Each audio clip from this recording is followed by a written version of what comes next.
ঢাকা বিশ্ববিদ্যালয়ের মতো একটা জায়গায় এই মুসা খাঁর সমাধিটি চরম অবহেলিত।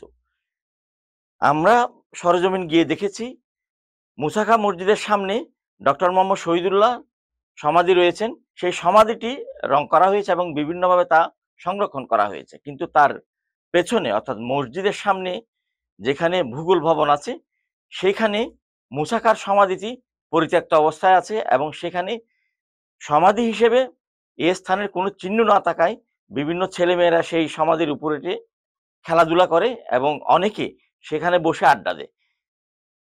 বাংলার ভারতীয়দের এই অন্যতম স্মৃতিটি ঢাকা বিশ্ববিদ্যালয়ের মতো একটা প্রতিষ্ঠান যদি সংরক্ষণ না করে, তাহলে এই দেশে ঐতিহ্য বলতে আর কিছুই থাকবে না। আমরা দাবি করব এই মুসা খাঁ মসজিদকে ঢাকা বিশ্ববিদ্যালয়ের অধীনে, এবং এই মসজিদটি যেহেতু প্রত্নতত্ত্ব বিভাগ অধিগ্রহণ করেছে, তারা এই মসজিদকে সংরক্ষণের জন্য সব ধরনের আধুনিক ব্যবস্থা গ্রহণ করবেন।